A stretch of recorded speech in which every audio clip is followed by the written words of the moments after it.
Di antara nikmat yang sering kita nggak sadari itu adalah nikmat Allah menyelamatkan kita dari banyak kerugian. Kalau keuntungan kan kita tahu nih, karena wujud kan. Tapi kalau kerugian, kita seringnya nggak tahu karena tidak berwujud. Kalau berwujud, rugi. Kalau dihindarkan dari kerugian, pasti nggak akan ada wujudnya. Misalnya dihindarkan dari jatuh, berarti kan nggak ada lecetnya ya. Kalau lecet berarti jatuh.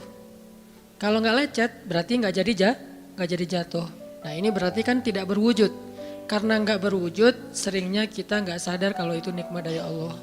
Tapi kita harus belajar yakin itu sering terjadi dalam hidup kita.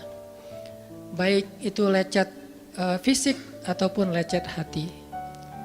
Berat. Karena kalau udah kerasa di hati kita kan berarti ada masalah nih.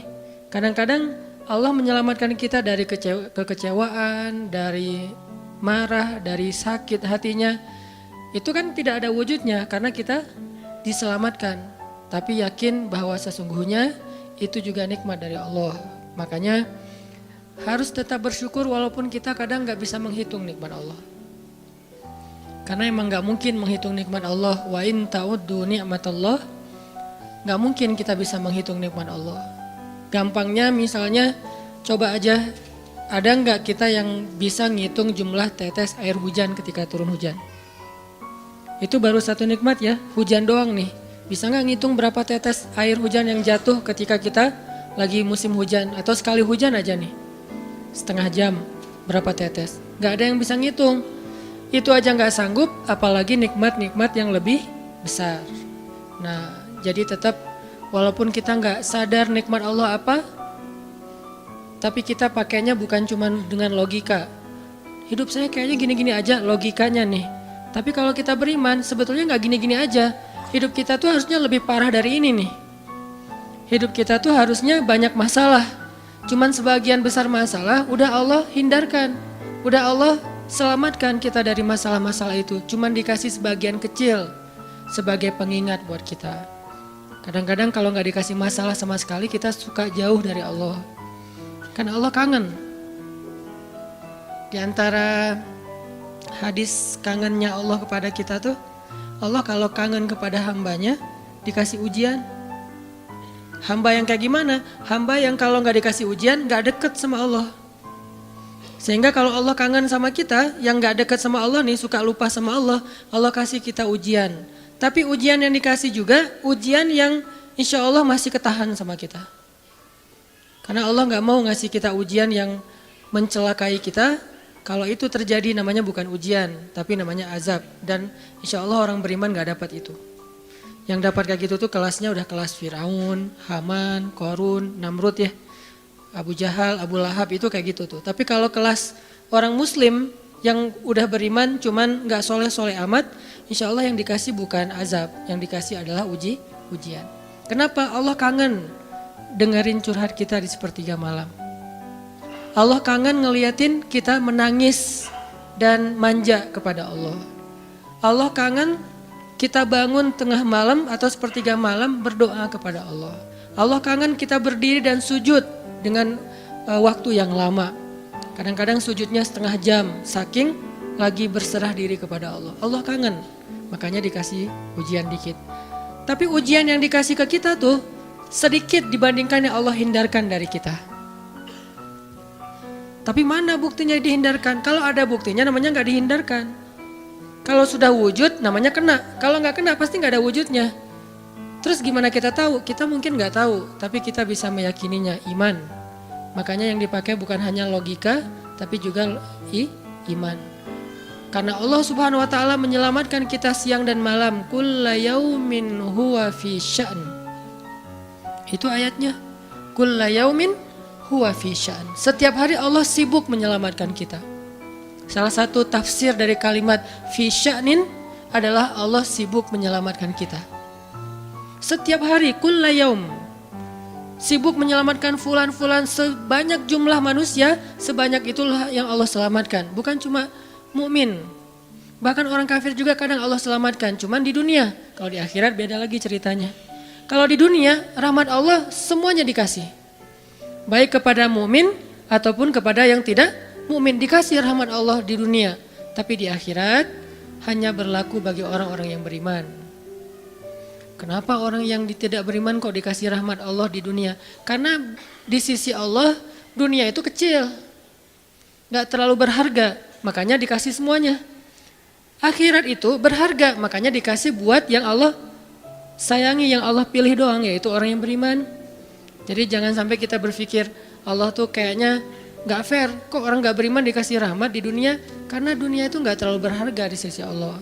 Seandainya dunia itu ada harganya walaupun sebelah sayap nyamuk, gitu kan hadisnya, gak akan Allah kasih itu dunia kecuali kepada orang beriman. Tapi berhubung lebih ringan daripada sebelah sayap nyamuk, dikasih kepada semuanya. Ibaratnya kalau kita ngasih kayak ngasih lagi jalan gitu ya, naik angkot misalnya, naik angkot terus sama istri nih naik angkot berdua, terus pas turun angkot harga angkotnya tuh misalnya 3.000, udahlah kasih aja 5.000. Karena 2.000 yang kita kasih, nggak mungkin istri kita komplain. Kemarin aku minta nggak dikasih, nggak akan mungkin kan? Kenapa? Cuma 2.000. Tapi coba ngasih 100.000. Beda tuh. Karena dia sesuatu yang ringan, maka tidak perlu komplain. 2.000 doang, saya juga dikasih lebih dari itu. Harusnya kita sadar bahwa dunia itu 2.000-an. Dunia itu cuma 2.000-an. Nggak terlalu berharga lah. Walaupun tetap butuh, nggak berharga juga butuh. Sehingga ketika ada orang yang tidak beriman dikasih 2.000-an kayak gini, kita yang beriman jangan sirik. Mending saya nggak beriman kalau kayak gitu. Ternyata nggak beriman juga dapat tuh banyak. Nggak banyak, cuma 2.000-an. Dan kita mah dikasih lebih banyak dari itu. Cuman yang dilihat 2.000-nya, bukan yang ratusan ribunya. Ini artinya teman-teman, yuk kita tetap belajar bersyukur kepada Allah. Walaupun kita nggak sadar nikmat Allah itu apa.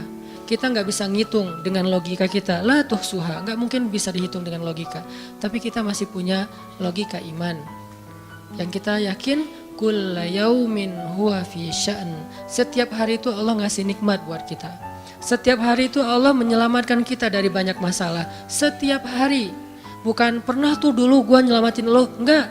Setiap hari diselamatin. Kita ada orang yang kadang-kadang nyelamatin kita dari satu musibah. Itu kan berjasa dan kita kayak ngingat seumur hidup kan ya. Dianggap kayak orang yang paling berjasa dalam hidup kita. Dulu hampir putus gara-gara dia gak jadi putus gitu. Nyambung lagi dalam bentuk yang halal misalkan ya. Berarti kan dia paling berjasa nih. Kalau gak gara-gara dia nih udah putus tuh. Kalau gak gara-gara dia udah cerai nih. Alhamdulillah gara-gara si fulan, gara-gara ustadz itu, gara-gara teman saya, gara-gara orang tua. Kita yang tadinya hampir bercerai, gak jadi bercerai kan dia berarti berjasa banget dalam hidup kita. Menyelamatkan rumah tangga. Allah menyelamatkan kita dari yang kayak gitu-gituan tuh kulla yaum, setiap hari. Kalau yang belum menikah, setiap hari Allah menyelamatkan kita dari zina. Apalagi kita hidup di zaman fitnah. Apalagi kita hidup di kota besar kayak di Bandung.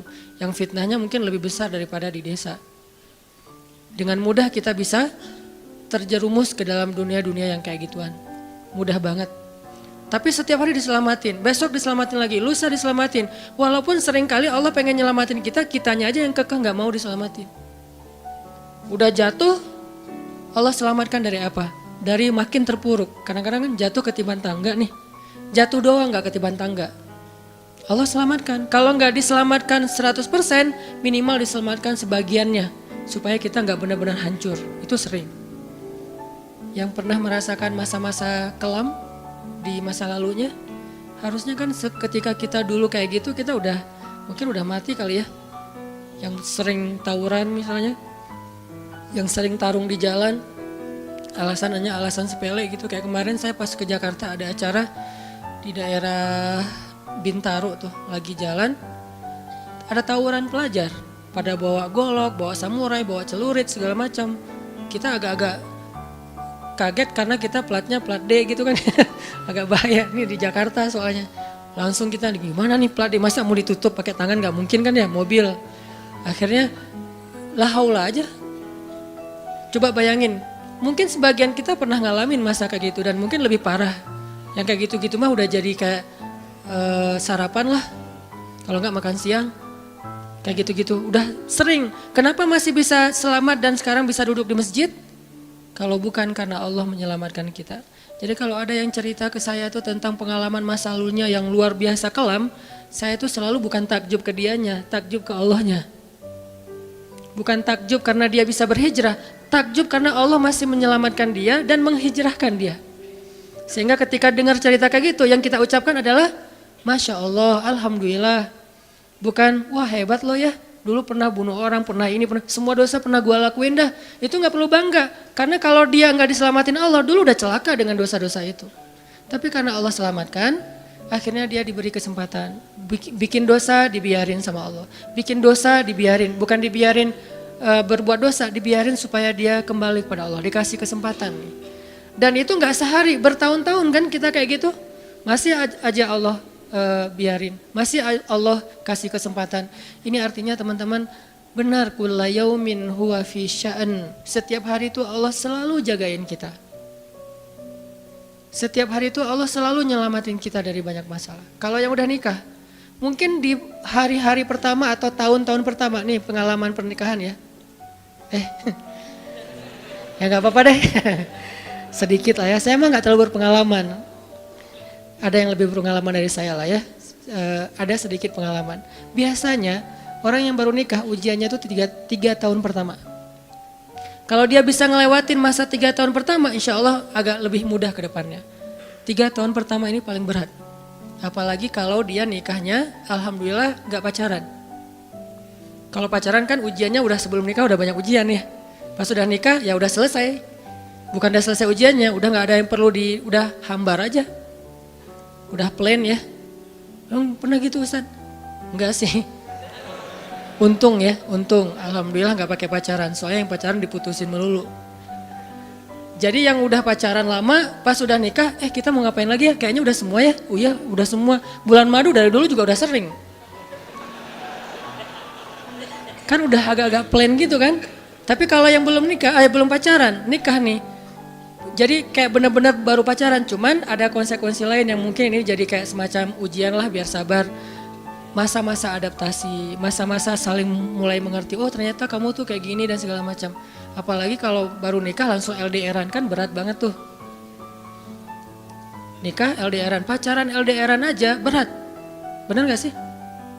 Nggak ngaku Pacaran LDRan aja berat, apalagi nikah LDRan. Kenapa? Pacaran itu kan masih banyak pantangan. Nikah kan udah masih banyak ibadahnya. Tapi nggak boleh ibadah, coba gimana? Nggak sengsara tuh, merana kan? Harusnya boleh tapi nggak boleh. Yang tadinya nggak boleh aja sengsara, apalagi udah boleh. Nah ini artinya setiap hari dalam tahun-tahun pertama pernikahan kita bisa aja mengatakan, udah deh, saya talak kamu. Apalagi laki-laki. Kalau nggak sabar dikit keluar kata-kata talak. Kalau udah keluar nggak bisa ditarik lagi tuh. Karena kalimat itu walaupun guyon tetap kena kan. Guyon aja kena apalagi serius. Enggak usah, saya waktu itu lagi dikuasai amarah. Emang ada yang cerai dalam keadaan nyaman? Kita talak yuk gitu. Nggak ada kan. Yang namanya cerai pasti marah tuh. Jadi nggak ada istilah gara-gara marah terus talaknya nggak berlaku, nggak. Maksud marah yang nggak berlaku talak itu kalau sampai hilang akal. Tapi rata-rata kita masih berakal sih walaupun marah juga. Karena ada orang yang marah tuh kemudian dia jadi kayak orang yang gila gitu gara-gara marahnya itu hilang akal. Tapi kalau masih berakal, masih mukallaf, masih bisa berpikir, ya namanya cerai nggak ada yang nggak marah. Yang namanya cerai pasti marah. Apa? Aku talak kamu. Gak ada, udah talak manggilnya say. Udah gitu pakai emoticon yang love gitu. Tapi talak kan agak-agak klise ya. Gak ada, pasti emoticonnya tuh berderai-derai atau hatinya terbelah kan gitu kan ya. Lagi rame soalnya tuh yang kayak gitu-gitu. Ini artinya bahwa yang namanya talak gak ada nyamannya. Pasti lagi marah dan tetap berlaku teman-teman. Kalau enggak Allah membimbing lisan kita, mungkin hari kedua udah talak tuh. Kalau Allah enggak membimbing hati kita, mungkin bulan pertama udah talak. Berarti kulla yaumin huwa fi sya'an. Sebetulnya kalau dengan logika iman, harusnya kita yakin Setiap hari itu Allah pasti nyelamatin kita, setiap hari. Cuman karena udah diselamatin jadi nggak ketahuan. Kalau nggak diselamatin ketahuan. Mau jatuh di jalan nih, naik motor nih, mau keserempet harusnya jatuh, tapi nggak jadi keserempet. Atau keserempet dikit nggak jatuh, kan kita suka lupa kalau kayak gitu kan ya. Kalau udah jatuh baru ingat. Kan saya tadi udah baca bismillah, kenapa masih jatuh? Gitu kan? Tapi kalau nggak jatuh, kita lupa bahwa ternyata perjalanan kita itu dilindungi oleh Allah sehingga kalau udah sampai bilang alhamdulillah. Jadi banyak yang kita nggak bisa ngitung karena memang tidak terjadi. Kenapa nggak terjadi? Allah yang menyelamatkan kita. Kulla yaumin huwa fi sya'an. Sehingga tetap walaupun mungkin kita nggak ngerasain, bilang aja alhamdulillah, alhamdulillah setiap hari aja gitu. Karena nggak ada ruginya juga kita ngomongin alhamdulillah. Satu-satunya kata atau nama yang nggak rugi disebut cuma nama Allah. Dan satu-satunya nama yang rugi kalau disebut nama mantan. Itu nggak enak banget nyebutnya. Kadang-kadang lagi ngobrol sama temen atau lagi kenalan di dalam kampus nih ya, atau kelas anak baru ceritanya. Kan kenalan nih, dipanggil nama sama guru satu-satu. Pas ada satu nama misalnya namanya siapa gitu kan ya. Kita sendiri yang pas nama itu disebut langsung meriang. Lah kamu kenapa? Itu nama mantan saya bu. Kan suka gitu ya. Sampai ada nama jalan bisa buat dia kegeeran sendiri. Saya pernah di Masjidil Haram ada salah satu nama gate. Nama gate tuh, bukan gate Masjidil Haram ya. Kalau gate Masjidil Haram semuanya nama cowok. Kan gak mungkin saya punya mantan cowok kan. Salah satu gate di hotel lah. Itu namanya tuh nama, pokoknya gak usah disebut, ketahuan ntar. Di stalking lagi ya. Ada salah satu gate di hotel besar kayak Zamzam Tower gitu. Gate-nya tuh namanya nama seseorang. Pas ngeliat tuh, hah, gitu doang. Coba bayangin, nama aja bisa bikin kita calangap. Nama, coba. Jadi satu-satunya nama yang kalau disebut itu bikin kita nggak nyaman, itu nama muatan. Dan satu-satunya nama yang kalau disebut bikin kita dapat kebaikan, cuma nama Allah Subhanahu Wa Taala. Setelah itu baru nama Muhammad SAW. Makanya nggak ada ruginya lah bilang Bismillah, Innalillah, Astagfirullah, Masya Allah, Subhanallah dan segala macam yang ada kata Allahnya. Sehingga Nabi bilang segala sesuatu yang di dalamnya ada nama Allah maka diberkahi. Dan segala sesuatu yang di dalamnya tidak ada nama Allah maka tercabutlah kebaikannya. Jadi nggak ada rugi. Sehingga sampai nama orang aja yang paling baik itu adalah Abdullah sama Abdurrahman. Walaupun manggilnya Dul, El. Tapi tetap namanya bagus nih. Abdullah, Abdurrahman. Kepanjangan prolognya. Tapi ada hubungannya. Allah itu kalau kangen sama kita, Allah kasih kita ujian. Makanya jangan bikin Allah ngasih kita ujian kalau kangen. Tapi ngasih kita nikmat. Kenapa Allah kasih kita nikmat? Soalnya kita udah biasa, gak perlu diuji juga, udah tetap setiap malam tuh curhat sama Allah. Bukan pas lagi banyak masalah doang baru curhat. Kalau pas banyak masalah doang baru curhat, berarti pas kita lagi normal, kita lama tuh gak ketemu Allah. Gak pernah miss call Allah, gak pernah japri Allah, gak pernah curhat ke Allah, gak pernah DM. Kan Allah kangen nih, kemana ya dia kok gak pernah DM saya? Kok gak pernah miss call saya? Kok gak pernah japri ke saya? Padahal online-nya sering loh. Tapi kok gak pernah ke saya, nih online-nya masih apa nih? Kan Allah suka gitu sama hambanya, walaupun dengan analogi sosmed ya. Tapi Allah tuh perhatian banget sama kita, Allah nungguin kita datang. Setelah sekian lama kita cuek sama Allah, tiba-tiba kita baru niat mau datang. Duh, udah lama juga ya saya belum japri ke Allah. Baru gitu doang, belum diketik nih, belum typing. Baru niat doang nih, Allah udah bahagia coba. Allah kok baik banget nih sama kita ya. Seolah-olah Allah butuh kita, padahal gak sama sekali loh. Ghaniyun anil alamin. Allah itu gak butuh kepada siapapun di antara hambanya. Gak butuh sama sekali. Tapi kayak seolah-olah Allah tuh yang butuh banget sama kita. Saking baiknya Allah. Allah itu raufun, rahimun, karimun, jawadun. Apalagi latifun. Nah latifun Allah tuh. Sangat pengen dekat sama hambanya. Itu Allah. Udah lama pergi nih. Sibuk dengan semua orang dijapri, semua orang dia chat sampai tengah malam chat sama orang lain. Tapi Allah gak pernah dijapri, Allah tungguin. Kalau manusia mungkin kita bisa nyebutnya kayak kesepian gitu. Tapi Allah kan gak mungkin kesepian, tetap aja Allah nungguin seperti orang yang kesepian. Saking kangennya sama kita coba. Begitu kita ada masalah datang ke Allah, Allah gak bilang Giliran sekarang aja lo datang. Enggak kayak gitu Allah. Langsung Allah dekap. Langsung Allah, ada apa hambaku?